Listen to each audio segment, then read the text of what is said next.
Abram a Bíblia de vocês.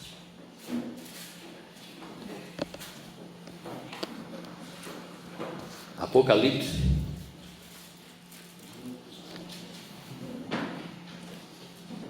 No capítulo 3.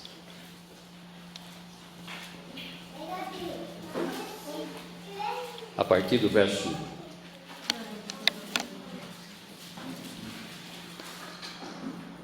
Apocalipse, capítulo 3, a partir do verso 1.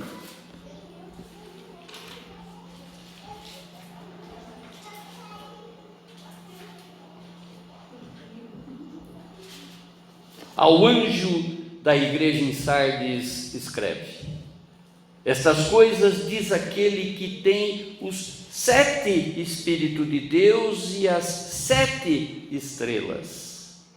Conheço as tuas obras, que tens nome de que vives e está morto. Sê vigilante e consolida o resto que estava para morrer, porque não tenho achado íntegras as tuas obras na presença do meu Deus. Lembra-te, pois, do que tens recebido e ouvido, guarda-o e arrepende-te, porquanto, se não vigiares, virei como ladrão e não conhecerás de modo algum em que hora virei contra ti. Tens, contudo, em Sardes umas poucas pessoas que não contaminaram as suas vestiduras e andarão de branco junto comigo, pois são dignas. O vencedor será assim vestido de vestiduras brancas, e de modo nenhum apagarei o seu nome do livro da vida. Pelo contrário, confessarei o seu nome diante de meu Pai e diante dos seus anjos. Quem tem ouvido, ouça o que o Espírito diz às igrejas. Amém, irmãos? Feche seus olhos, vamos falar com Deus, apresentando para Ele esse culto de louvor e adoração, a Ele que é o único digno, não é? Dessa nossa gratidão, desse nosso reconhecimento e dessa nossa reverência.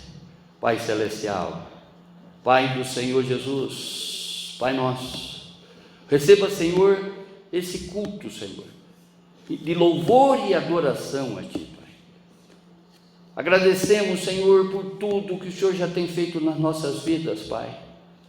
Fale, Pai, através do Seu Espírito Santo. Fale sobre o ensinamento que o Seu Filho Jesus profetizou para a igreja de Sardes. Fale, Pai, para que nós possamos compreender essas profecias e aplicá-las elas nas nossas vidas, Pai. É o que te pedimos e já te agradecemos, no nome sagrado do seu Filho Jesus. Amém, amém, amém. Glória a Deus. O tema: advertências de Jesus para uma igreja só de aparências. Repetindo, advertências de Jesus para uma igreja só de aparências. Irmãos, nessa sequência que nós estamos imprimindo, nessa sequência que nós estamos fazendo, aqui na nossa igreja, com relação à administração das 7 cartas às igrejas, que Jesus dita para que o apóstolo João escreva para a igreja de todas as épocas. Hoje nós iremos discorrer exatamente essa igreja de Sardes, continuando a ouvir o que o Espírito Santo tem para dizer para cada um de nós. Amém, irmãos? As igrejas, irmãos, elas são constituídas de pessoa, ou seja, é de natureza humana. a mesma natureza que estava lá há 2000 anos atrás, quando foram escritas estas profecias, somos nós nos dias de hoje. Aquilo que eu sempre falo, né? Jesus é o remetente para as igrejas de todas as épocas. Glória a Deus, porque essa palavra nos alcança, né? E a partir daqui nós podemos extrair exemplo iguais ou diferentes das pessoas que obedeciam ou desobedeciam a esse Deus digno de toda a reverência nossa. Amém? As mensagens de Cristo, conforme já disse, elas não foram escritas apenas para a igreja do primeiro século. Ela foi também escrita para cada um nessa noite. Quando se fala igreja, irmãos, nós não estamos falando de templo propriamente dito, nós estamos falando de pessoas, de crente. Interessante que, se nós olharmos toda a Bíblia, a Bíblia, ela foi feita para o crente, para que o crente mude o seu comportamento, se adeque verdadeiramente na vontade desse Deus. Amém? Há muitos crentes ainda, irmãos, conforme naquela época havia lá, né, muitos convencidos e poucos convertidos, não diferente da nossa época.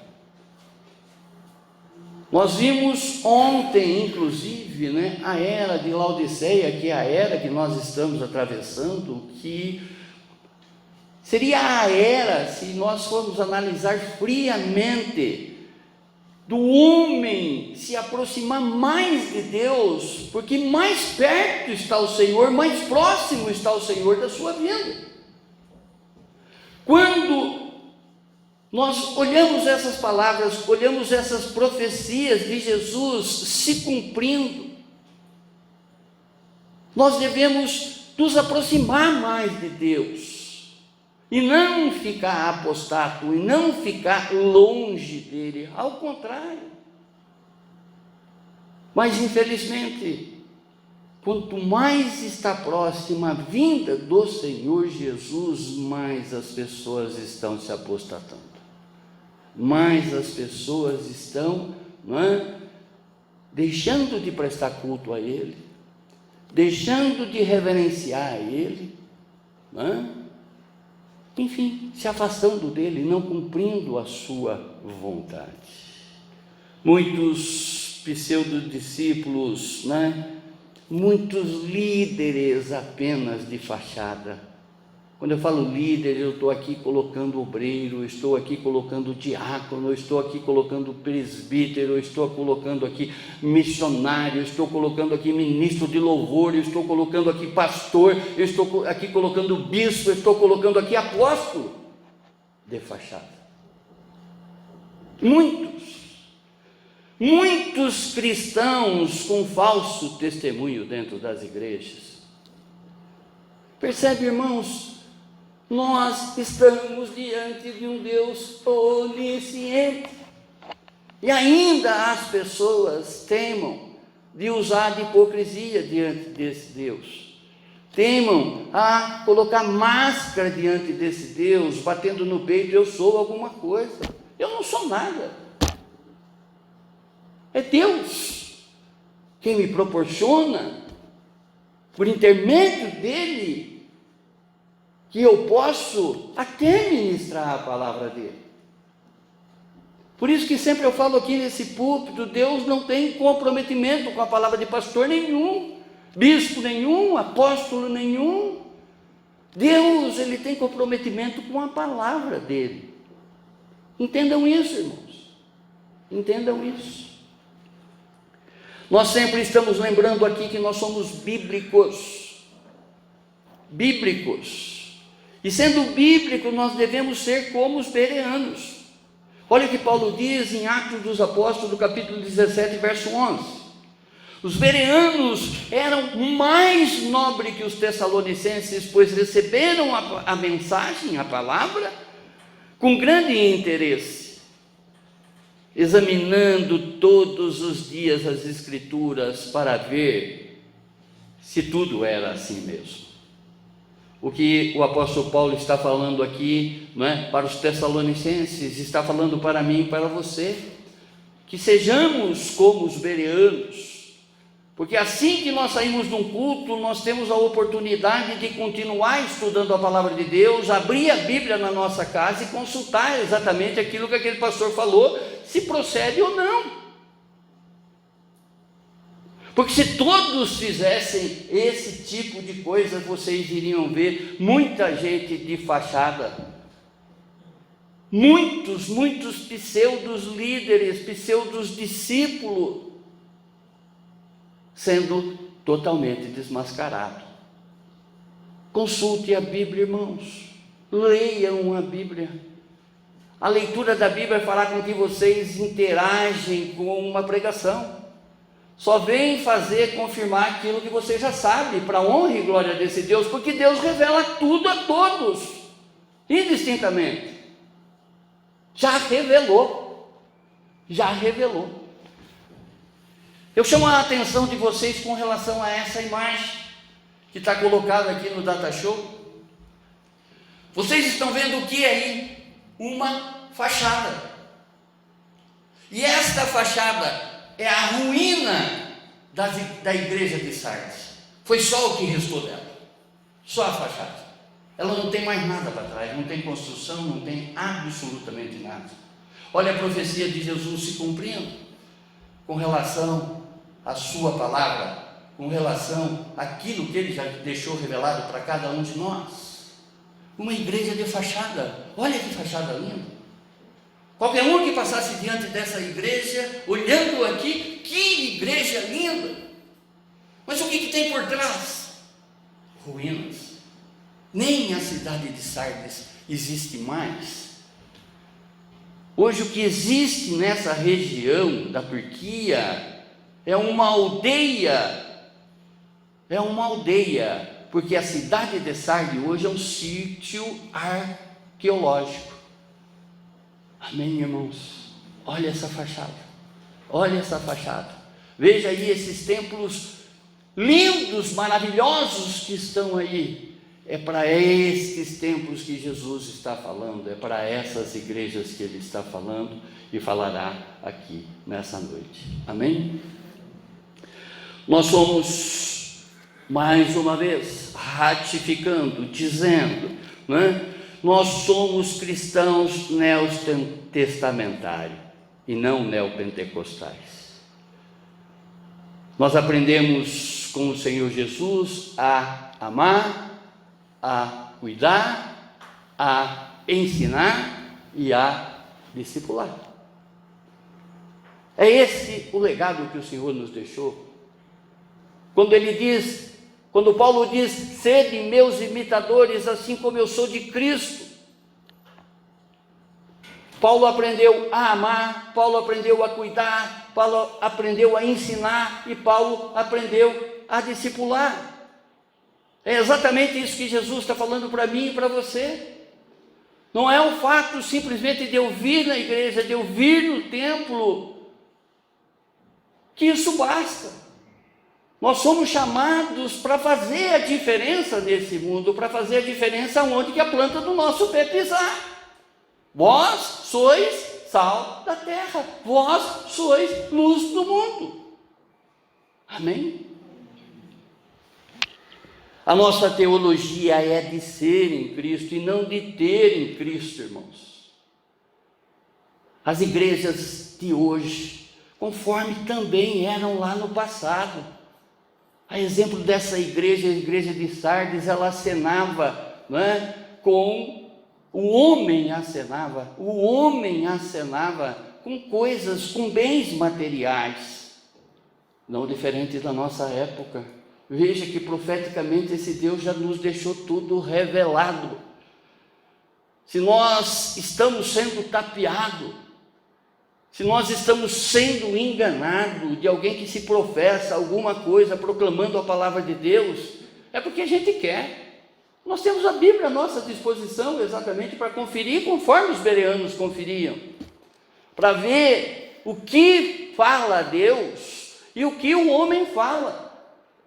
Nós temos dons espirituais que nós podemos invocar e pedir para esse Deus nos revelar, principalmente o dom do discernimento, que vai fazer com que que nós possamos separar o que vem de Deus, o que é do homem, ou seja, daquilo que eu acho, e do que é do diabo. Temos esse dom que já opera em nós.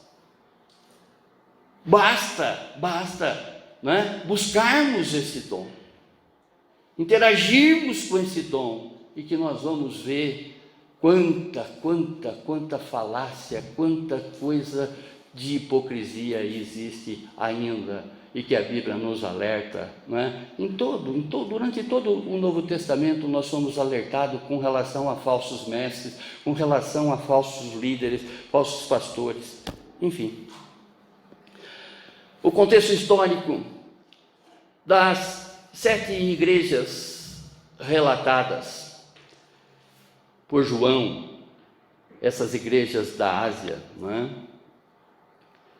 Que narram o acontecimento daquela época, mas também nos mostram as profecias para que a gente possa interagir com relação às histórias dos nossos dias. A Bíblia, irmãos, não é um livro de era uma vez. O que aconteceu há 4.000 anos atrás, o que aconteceu há 2.000 anos atrás, está acontecendo nos nossos dias. O nome Sardes significa renovação. Por isso que os estudiosos, os teólogos apregonam que, classificam que esta é a época da reforma protestante, do renovo, de colocar exatamente heresias de lado, de voltar para o Evangelho de Jesus, de voltar para a interpretação da Bíblia, porque nós somos cristãos protestantes devido ao quê? Um padre que num determinado momento olhou as Escrituras conforme os bereanos, estudou as Escrituras com mais profundidade, e viu ali revelado uma série de heresias que era praticada pelo catolicismo. A partir daí, introduziu o que é chamada da reforma protestante, e é aí que nós iniciamos. Nós estamos nessa época de renovo, ou melhor, a igreja de Sardes, ela focaliza exatamente esse período da história cristã. Sardes, ela estava situada a 50 quilômetros de Tiatira, igreja que nós já pregamos aqui também, e a 80 quilômetros de Éfeso, igreja que nós já também pregamos aqui. Sardes era a capital da Lídia. Vejam, irmãos, uma cidade que era capital de um estado no que se tornou. A igreja que estava instalada, na capital de um estado no que ela se tornou. Fachada. Somente a fachada é que ficou de pé. Sua principal religião era o culto a Cibele, deusa de religião de mistério. Religião de mistério é tudo que invoca morto, tudo que faz o paganismo, aos mortos, até todas as adorações de uma série de deuses, conforme a mitologia grega cultua, esse paganismo, essa série de deuses, não diferente da nossa época, por isso tudo está voltando e está entrando dentro das igrejas, e as pessoas não estão se dando conta. Como também era notório a adoração nessa deusa chamada Cibele, O culto a ela era um culto de imoralidade e degeneração. Olha o que está acontecendo nos nossos dias. Olha a vulgaridade cada vez mais entrando nas famílias, essa imoralidade nas casas. Essa terra também cultuava, era uma das que tinham sido eleitas para cultuar o imperador.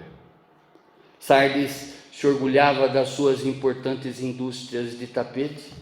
Era uma terra muito rica, a exemplo de Laodiceia. Lã e tinturaria. A história mostra que a arte da tinturaria surgiu nessa terra. De tingir roupas, de tingir tecidos, surgiu nessa terra. Seus habitantes se destacavam por suas vestimentas, também ali, né? Todo mundo andava bonitinho e tal. Podia-se dizer também que Sardes era uma cidade fashion, cidade da moda, né? Ao estudarmos esta carta que João escreve à igreja de Sardes, nós observamos com muita clareza o descontentamento de Jesus diante de uma igreja só de aparência.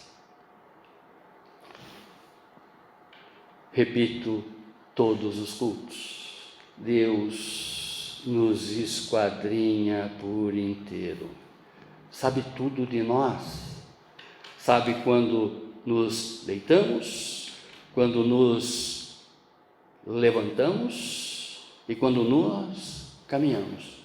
Onde está isso, pastor? Salmo 139. O Senhor nos sonda. O Senhor vê tudo de nós. Sabe tudo de nós. Olhando para as advertências de Jesus nessa carta à igreja de Sardes, entendemos que Jesus está falando com uma igreja que pensa que está viva, mas na verdade, aos seus olhos, está morta. Aos olhos dos homens enche de admiração. Primeira advertência: Jesus revela que é o Espírito Santo de Deus que controla todas as igrejas. Glória a Deus. O regente da igreja é o Espírito Santo do Senhor. É Ele que tem que estar à frente de todos os acontecimentos da igreja. É Ele que nós temos que colocar, não é? Cada atividade que for ofertada, for dirigida à igreja, o regente tem que ser o Espírito Santo de Deus. Um planta, outro rega, mas é o Senhor que faz crescer. Olha o que diz a palavra: ao anjo da igreja em Sardes escreve essas coisas, diz o que tem os 7 espíritos e as 7 estrelas. A igreja ela tem que estar sobre a atuação dos dons do Espírito Santo. Conhecimento. Conhecer a palavra. Aplicar a palavra. Quando eu conheço a palavra, Deus traz para mim a palavra que é dele, de sabedoria, para que eu possa aplicar ela no meu dia a dia, nos meus relacionamentos, diante de qualquer situação, na operação dos dons, na operação do fruto. Eu permito que Jesus cresça em qualquer situação e eu diminua. João 3,30. É necessário que ele cresça e eu diminua. Eu não sou nada nesse contexto. É assim que eu tenho que me considerar. O mundo nos condiciona a ser alguma coisa, buscar, né, notoriedade. Mas aos olhos de Deus, muita pessoa é fachada, é nada. E se acha alguma coisa. Amém, irmãos? Jesus, ele se apresenta de uma maneira especial para cada igreja. Vejam, o que nós já vimos aqui, mas é importante, né? Entrar naquela série, vale a pena ouvir de novo. Para Éfeso, Jesus é aquele que conserva a mão direita, na mão direita, as 7 estrelas, e que anda no meio dos 7 candelabros de ouro. Eu explicava aqui ontem, e é importante enfatizar sempre, não é? Como estudante da Bíblia.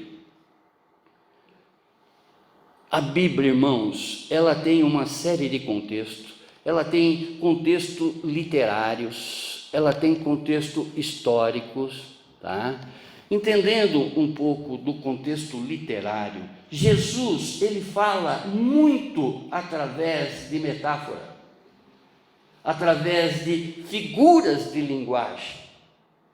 Ele se apresenta aqui como aquele que tem na mão as 7 estrelas e anda no meio dos 7 candelabros de ouro. O que são os candelabros de ouro? São as 7 igrejas que está sendo ministrada aqui. Se ele anda no meio dos 7 candelabros de ouro, significa que Jesus caminha pela sua igreja. E ele está caminhando aqui agora.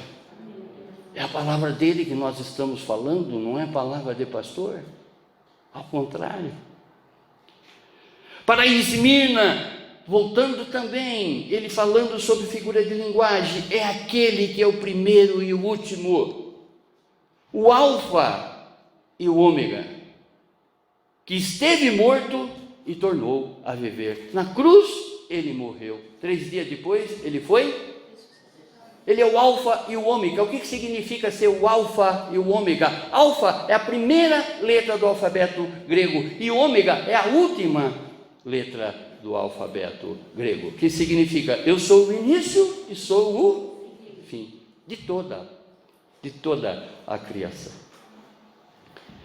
Diz a palavra que ele já estava lá antes mesmo de tudo existir.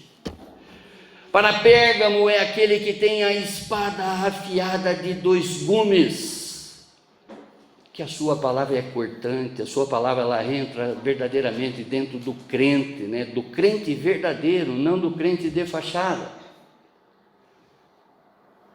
E divide todas as coisas, coloca de um lado aquilo que é errado e passa a apresentar verdadeiramente aquilo que é certo.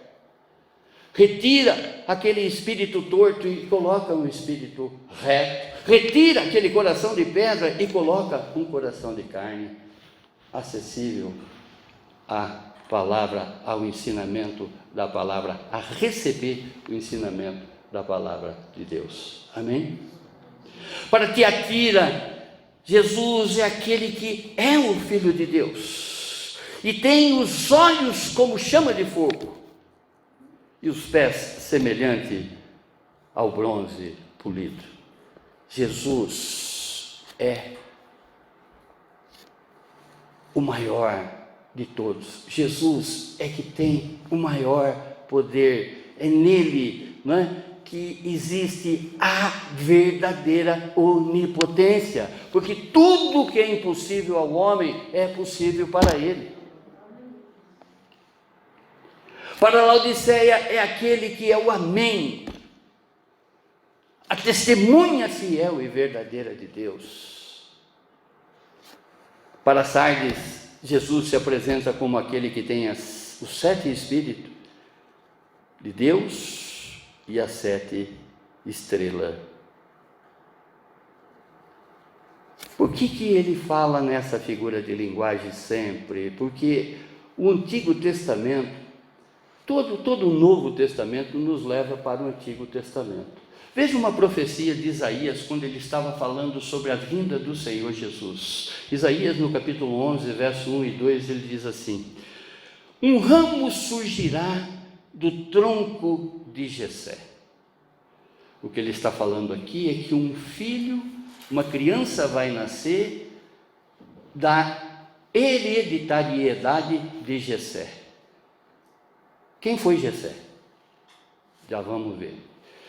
E de suas raízes brotará um renovo. Glória a Deus. O Espírito do Senhor repousará sobre ele. O Espírito que dá sabedoria e entendimento. O Espírito que traz o conselho e o poder. o Espírito que dá conhecimento e temor do Senhor. É esse Espírito que nós temos que invocar, esses 7 Espíritos, para que nos traga renovo, para que nos traga sabedoria, entendimento, conselho, poder, conhecimento e temor e tremor de Deus, respeito, reverência a Ele. Só para que vocês entendam, né, esse ramo que vai brotar no tronco de Jessé. Na genealogia, né, de Jesus, ou seja, na raiz da sua família, né, os seus ancestrais, quem lê a Bíblia vai ver os nomes e vai entender o que acontece aqui. Boaz, está lá no livro de Ruth, né, que casou-se com Ruth, gerou Obed. Por isso o livro de Crônicas é importante, por isso o livro, né, todos os livros da Bíblia é importante, para que você conheça até as ramificações, de onde surge exatamente, né, o parente de quem, porque esses nomes, de onde vêm esses nomes. Então, da genealogia de Jesus, Boaz casa-se com Ruth, e desse relacionamento nasce Obed. Obed é pai de Jessé. Jessé é pai de 7 filhos e de Davi. Jesus, ele é chamado na Bíblia como filho de Davi. O que Isaías está falando aqui, um ramo surgirá do tronco de Jessé. Jesus está vindo da sequência dessa família.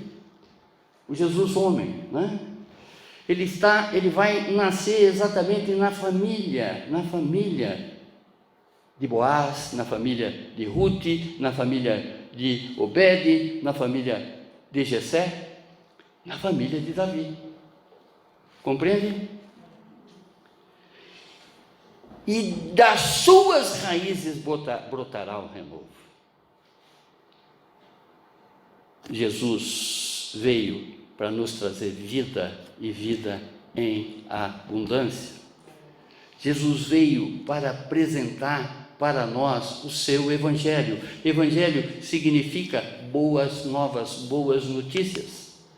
Portanto, nós somos portadores dessa notícia, nós já estamos diante dessas boas notícias. Basta nos interessarmos por essas boas novas, por essas boas notícias, lendo as Sagradas Escrituras. Comecem a fazer isso com mais frequência, comecem a fazer isso de capa a capa, que vocês vão só interagir no culto, só numa concordância verdadeiramente do que é o amém, porque vocês estão concordando com a palavra de Deus e não com a palavra de pastor. Tem igreja que você vai e o pastor nem diz, abra a sua Bíblia. Ele está tão habituado a pegar coisas enlatadas da internet ou coisas da liderança dele, que ele nem estuda um sermão para ser aplicado. Eu faço isso às vezes, não com um lado egocêntrico. Não sei quem viu no meu Facebook, ou viu nas redes minhas aí, que eu postei, quando eu estava escrevendo essa palavra, o tamanho dos livros que eu estava estudando. Eu não fiz isso para me vangloriar, porque pregar hoje em dia é tão simples, Ctrl+C e Ctrl+V. Tem muita gente fazendo pregação assim, sem viver a palavra na sua essência, sem buscar exatamente todos esses contextos, sem compreender aquilo que está falando, porque está pegando coisas enlatadas, passando adiante. E passando adiante que tem muita igreja passando uma série de heresias para os outros. Igreja de fachada. Mas por que você está falando isso? Porque a Bíblia fala isso, irmãos. Olha aqui a cidade de Sardes, olha a igreja de Sardes, no que ela se transformou. Profeticamente, Jesus já falava sobre esses acontecimentos. Falou ontem, fala hoje e falará eternamente para cada um de nós. Os 7 Espíritos estão em Jesus. Jesus cuida e dá poder para os seus pastores. Glória a Deus. E eu sempre falo que pastores não é só aquele ordenado um dia que para ser pastor, que fez teologia, coisa e tal. Pastores são vocês no rebanho que vocês possuem.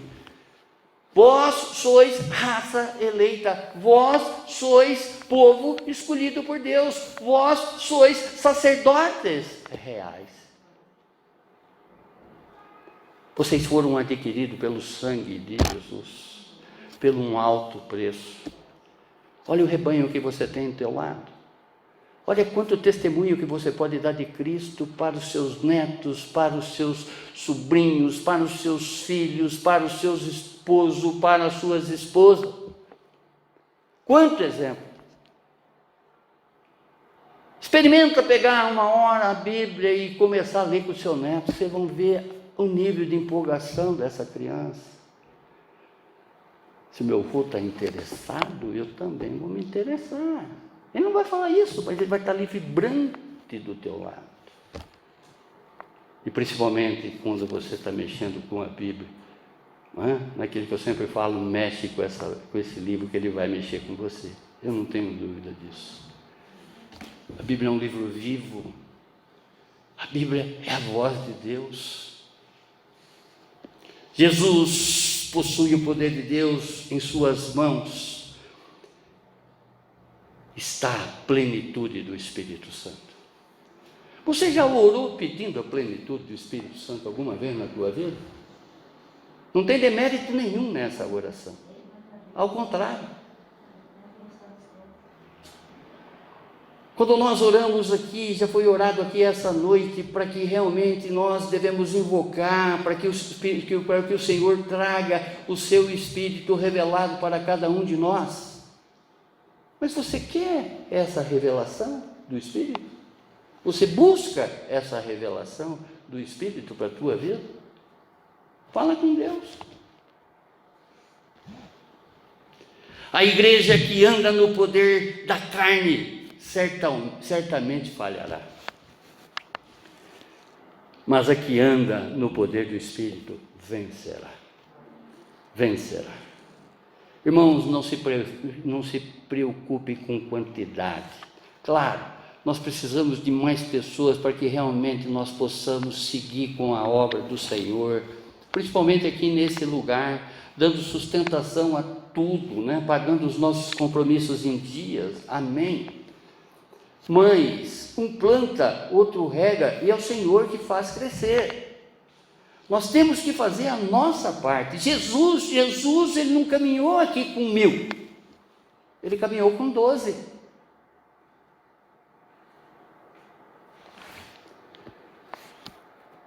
A igreja deve caminhar no poder do Espírito Santo e não com a força do homem. Olha o que diz o verso 1, parte B. Conheço as tuas obras, que tem nome de que vives e está morta. O Senhor revela a essa igreja e para nós que Ele sabe de tudo. Ele conhece nossas realizações e os nossos fracassos. Glória a Deus. Ele conhece os nossos motivos e as nossas prioridades.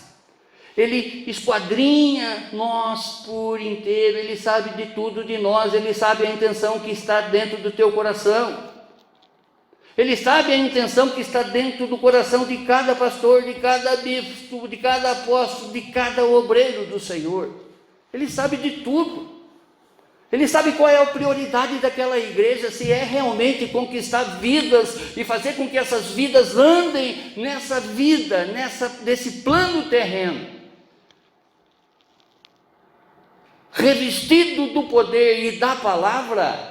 Como também ele sabe de que tem pastor orando, chorando, lágrima de crocodilo para pagar programa de televisão. Me desculpe, irmãos. Olha a igreja de Sardes. Olha o que Jesus fala. Ele lê a nossa agenda. Ele conhece todos os nossos interesses. Ele sabe aquilo que verdadeiramente você foi buscar quando você entrou num templo e entrou na presença dele buscando. A palavra diz: buscai em primeiro lugar o meu reino, né? E a minha justiça, que todas as outras coisas lhe serão acrescentadas. As pessoas vão buscar as outras coisas antes de buscar o reino e a justiça de Deus. Induzida, né, por teologias contrárias que esses mestres estão pregando. Não diferente do que acontecia na época de Jesus, na época de João, aqui que ele escreve para 7 igrejas. Nós vimos o exemplo dos nicolaítas, nós vimos tantas heresias, os gnósticos adentrando dentro das igrejas e distorcendo a palavra de Deus.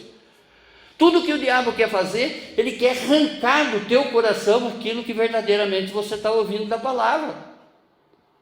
Conhecereis a verdade e a verdade os... Você acha que ele te quer liberto? Ele vai fazer de tudo para tirar de você essa palavra.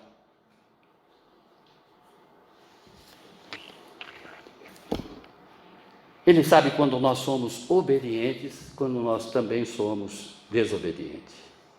Olha o que diz em Crônicas, no capítulo 16, verso 9. Pois os olhos do Senhor estão atentos sobre toda a terra para fortalecer aqueles que lhe dedicam totalmente o coração. Ele reconhece aquele que está entregue verdadeiramente nele. Aquele que não vê ele como um pagador de contas, não é? Eu vou lá para o Senhor quitar toda a minha dívida. Aquele que vê nele como se fosse um pai que promete para o filho que se passar de ano vai ganhar um relógio, vai ganhar um automóvel, vai ganhar isso, vai ganhar aquilo. Ele conhece, ele esquadrinha tudo de nós. Para Jesus, Sardes é simplesmente uma igreja de fachada.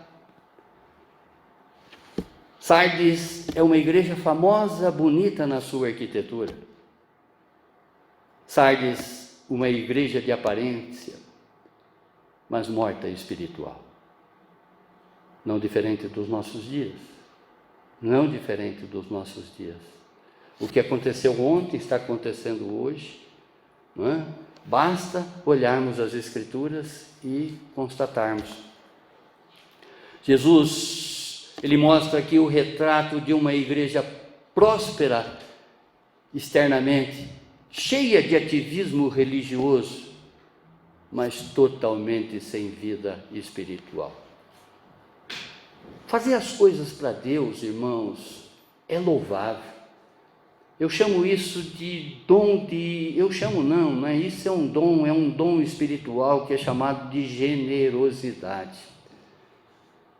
Mas priorize o Espírito Santo à frente de todos os acontecimentos, porque o diabo ele é astuto, o diabo ele é insistente, ele vai fazer com que uma boa intenção se transforme em mágoa, ressentimento, né? E frustração.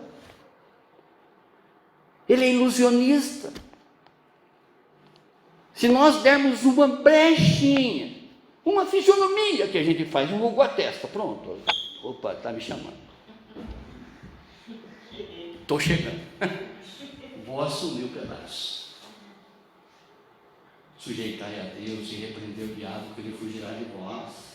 Invoque o Espírito Santo, traz o Espírito Santo diante de todos os acontecimentos da igreja, traz o Espírito Santo, não é? Como a primeira pessoa que você vai consultar sobre qualquer situação nessa vida.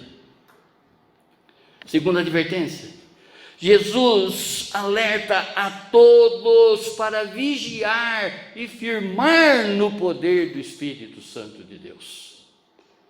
O Senhor é a minha rocha. O Senhor é o alicerce dessa igreja. É isso que ele tem que ser em você. Você tem que estar firmado na rocha que é Jesus. Verso 2: Sê vigilante e consolida o resto que estava para morrer, porque não tenho achado íntegras as tuas obras na presença do meu Deus. Jesus, através do apóstolo João, ordena uma total vigilância na igreja. Ele não está falando para a parede ser vigiada, o púlpito ser vigiado, o piso ser vigiado, as cadeiras ser vigiadas. Ele está falando para mim e você se vigiar. Ele não está falando para a construção. Olha o que restou da construção: fachada. Sardes não estava totalmente destruída, glória a Deus. Ainda havia esperança para algum. Isso mostra, irmãos, que independente de qualquer fachada bonita, qualquer igreja, tem muita gente boa lá e que o Senhor vai aproveitar, o Senhor vai usar, o Senhor vai fazer com que os seus dons também sejam aplicados na vida daquela pessoa, e ela vai fazer muito, muito, muito para a igreja de Cristo Jesus. Não tenho dúvida disso. Olha o que diz Paulo em Efésios, no capítulo 5, verso 14: desperta, ó tu que dormes, levanta-te entre os mortos, e Cristo te iluminará com seus olhos de fogo. Aos olhos dos homens, esta igreja era muito ativa e boa. Aos olhos de Deus, essa igreja era um fracasso e já estava condenada por sua imperfeição. Terceira advertência: Jesus convoca todos para o arrependimento enquanto há tempo. Olha o que diz a palavra: lembra-te, pois, do que tens recebido e ouvido. Ele está chamando a minha atenção, ele está chamando a sua atenção, não é? Com relação ao que nós já aprendemos da palavra, se colocamos isso ou não em prática. Ele está falando exatamente para aquele povo que ainda tinha esperança, que ele via nas obras daquelas pessoas, não é? Um poder de restauração naquelas vidas. Guarda guarda a minha palavra e arrepende-te. Pai, eu pequei contra ti, eu estou diante do Senhor totalmente nu, Pai. Eu sei que estou, porque o Senhor me conhece por inteiro.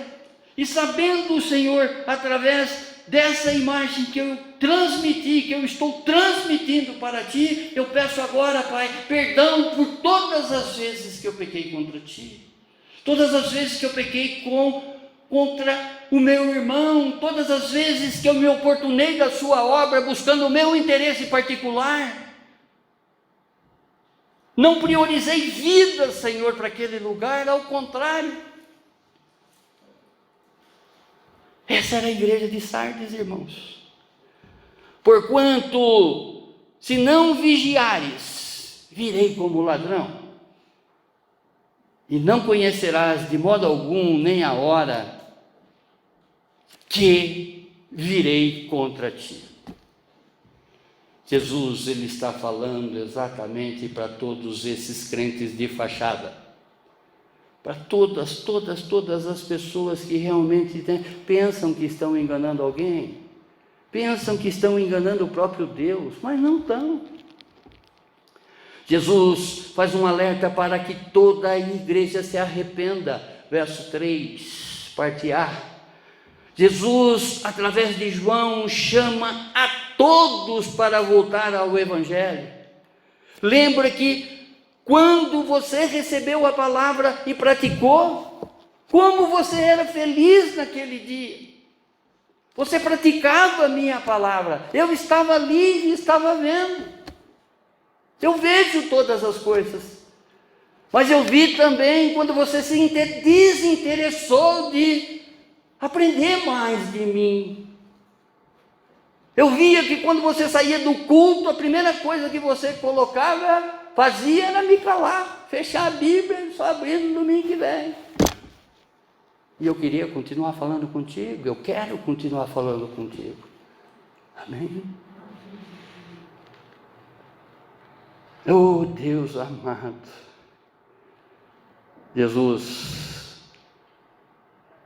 Ele pede para que todos se arrependam e buscam nele a plenitude do Espírito.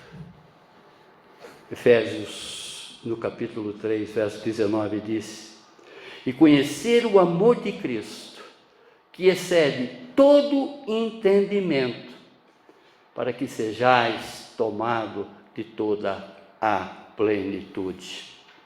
E no 20 ele vai dizer, aquele que é poderoso para fazer infinitamente mais do que tudo o que pedimos ou pensamos, pelo poder que já age em nós, os dons. Amém? Verso 3b: porquanto, se não vigiares, virei como ladrão, e não conhecerás de modo algum em que hora virei contra ti.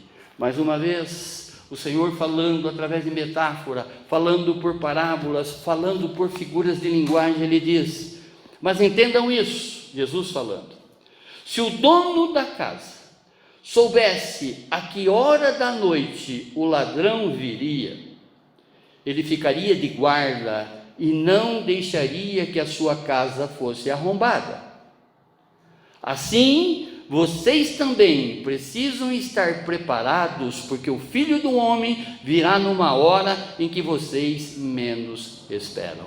Mateus capítulo 24, versos 43 e 44. Em outras palavras, é exatamente o que está falando, Isaías, no capítulo 55, verso 6. Buscai ao Senhor enquanto se pode achar, invocai-o enquanto Ele está perto. Invoquem esse Deus, chamem esse Deus e chamem também os dons do Espírito Santo para você aplicar na igreja. A palavra diz que os dons foram feitos para as coisas úteis e não fúteis. Os dons não são para o meu bel prazer, muito pelo contrário, os dons é para o meu Deus e para o meu irmão. Os dons são feitos para que eu possa, compreender melhor a palavra de Deus, aplicar melhor a palavra de Deus, pregar melhor a palavra de Deus, para que eu possa conquistar mais vida para o Senhor Jesus. Salvar mais vidas para o Senhor, mais almas para o Senhor. Glória a Deus. Ontem nós fizemos um apelo aqui, após aquele estudo, 8 vidas levantaram a mão aqui para a honra e glória de Deus, da sua parentela, inclusive. Amém?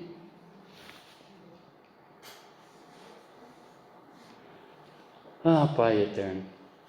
Quarta advertência: Jesus reconhece os seus verdadeiros adoradores. Haverá um tempo, e esse tempo já chegou, em que o Senhor estará buscando os verdadeiros adoradores, aqueles que o adoram em espírito e em verdade. O Senhor é espírito, é importante que nós passamos a adorá-lo Ele em espírito. Desliga tudo, entra no seu secreto, comece a falar com esse Deus. Pai, você não precisa nem se despir, Ele já está te vendo inteiro. Despir, que eu quero dizer, é você tirar trapos de imundícia, se livrar dos seus pecados, abre o seu coração para esse Deus, se arrependa verdadeiramente diante desse Deus. Eis-me aqui, Senhor, usa-me, e Ele vai te usar, Tens, contudo, em Sardes umas poucas pessoas que não contaminaram as suas vestiduras e andarão de branco comigo, pois são dignas. O branco na Bíblia significa pureza. Os sacerdotes na época de Levítico, você lê em Levítico, você lê em Êxodo, vocês vão ver que a parte da indumentária deles, parte da vestimenta deles era toda branca, com uma simbologia de pureza. Essas vestes brancas referem-se à nossa conversão verdadeira. umas poucas pessoas que não se contaminaram as suas vestiduras e andarão de branco junto comigo, pois são dignas. Verso 4. Jesus fala para Sardes através do apóstolo João e para nós nessa noite sobre o revestimento do novo homem. Muitos daquela igreja mancharam as suas vestes, sua alma com a contaminação da idolatria, né, daquele paganismo existente ali naquela igreja, inclusive, vícios sexuais, fornicação, imoralidade, nada foge aos olhos desse Deus. O homem, em sua nova natureza, ele desfaz dos seus trapos de imundície. Como novo homem, ele andará com uma roupa branca, ou seja, não é? A roupa que simboliza sua alma, livre, porque conheceu a verdade e está aplicando essa verdade no mais profundo do seu ser, está vivendo a vontade de Cristo Jesus e não mais a dele. Assim, quem está em Cristo é nova criatura, as coisas velhas já se passaram, eis que tudo se fez novo. Nova vestimenta. E a quinta advertência: Jesus irá confessar e revelar a cada um diante do nosso Pai e dos anjos. O vencedor será assim vestido de vestiduras brancas, e de modo nenhum apagarei o seu nome do livro da vida. Pelo contrário, confessarei o seu nome diante de meu Pai e diante dos seus anjos. Para os que se conservarem no Evangelho, estes serão os vencedores. O Evangelho do Senhor é sim, sim e não, não. O que passa disso é mentira. O que passa disso vem do maligno, é do diabo. Jesus manterá o nome de todos os vencedores no livro da vida. Glória a Deus. O vencedor terá vestes brancas. Por que ele está falando com relação a vestes brancas? Porque aquela igreja ela se orgulhava, porque as pessoas estavam ali com as suas vestes coloridas. Era terra fashion, era terra de indústrias têxteis. Em outras palavras, sai desse seu disfarce, tire essa roupa de fachada e vista roupas brancas, ou seja, venha até a mim que eu vou dar um banho na sua alma, vou te livrar de toda essa impureza. Aqueles que estão cansados e sobrecarregados, vinde a mim que eu os... O pecado, irmãos, é fardo para nós. O pecado, Jesus já levou todo ele no madeiro. Se algum ainda remanesce em você, venha até Jesus, se arrependa. Está falando demais? Está metendo pau nos outros? Jesus tem a solução para o seu problema. Chama-se maledicência. Tem problema de relacionamento? Jesus tem 25 mutualidades de uns para com os outros, que são ordens para que realmente você conviva bem dentro do corpo, ou seja, dentro da igreja, como em qualquer lugar que você estiver. Amém? Vestes brancas simboliza o reconhecimento de Jesus quanto ao caráter reto e o serviço fiel do cristão. Vista-se, irmãos, de roupas brancas. Consulte ao Senhor com relação a tudo que você for fazer. Pai, que cor que está minha roupa? Confessarei o seu nome diante do meu Pai e diante dos anjos, verso 5. Jesus confessará o vencedor diante de Deus e dos anjos. Mateus, no capítulo 24, verso 13 a 14, diz: mas aquele que perseverar até o fim será salvo.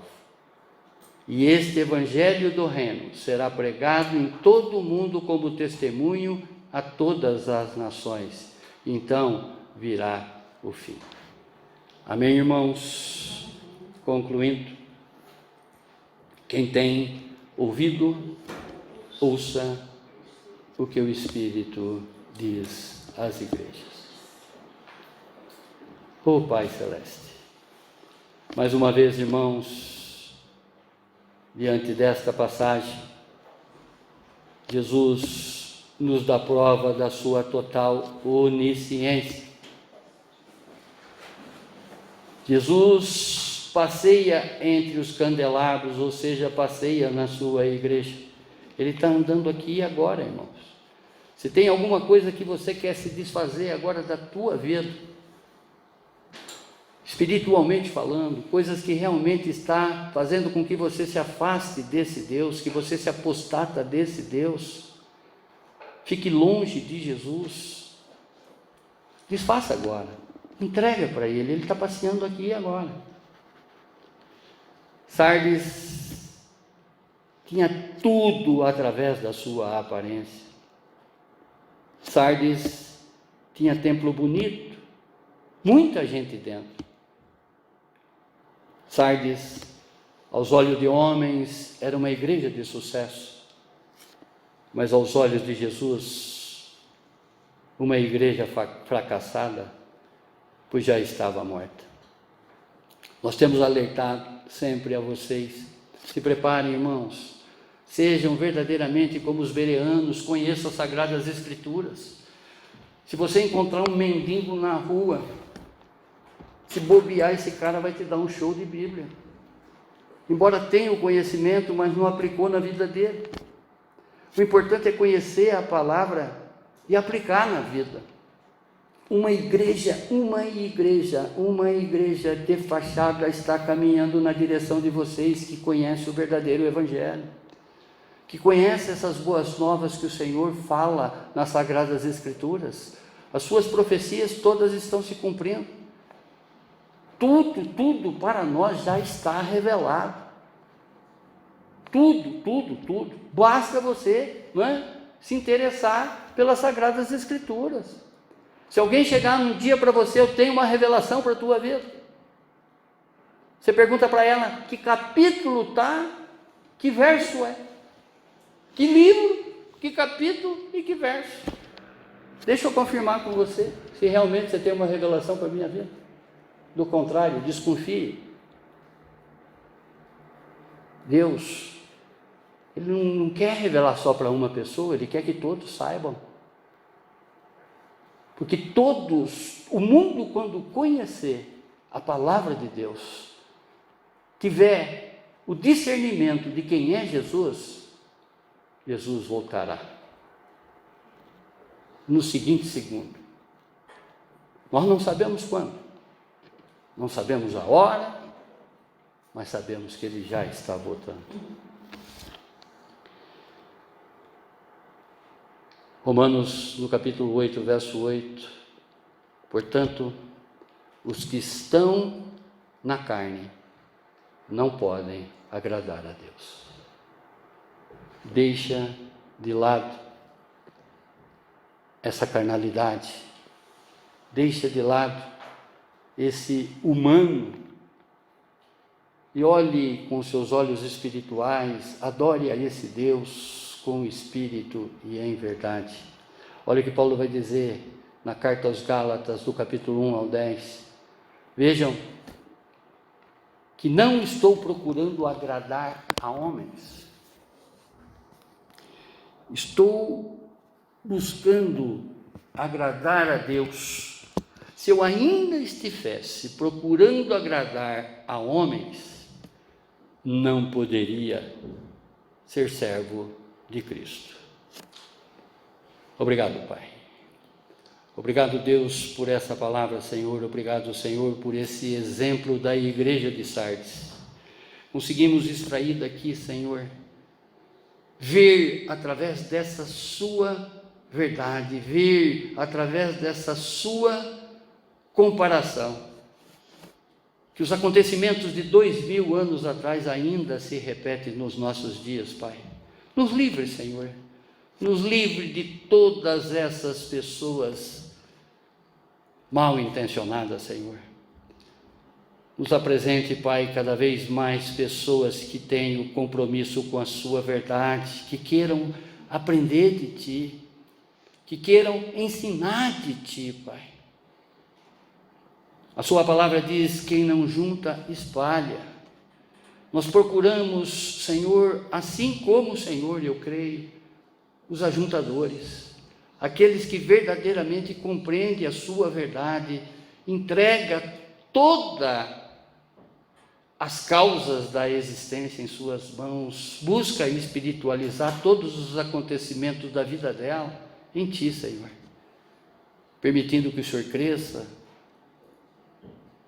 e que nós nos diminuímos, Senhor, a cada situação da nossa vida. Obrigado, Pai, muito obrigado, Senhor, por esta palavra, falar muito forte no meu coração, e eu creio que também no coração de cada irmão aqui presente. Em nome de Jesus, para a honra e glória, nós apresentamos esse culto a Ti em gratidão, Pai, por tudo aquilo que o Senhor já fez nas nossas vidas e está fazendo e fará eternamente. Amém, amém, amém. Glória a Deus, glória a Deus, glória a Deus.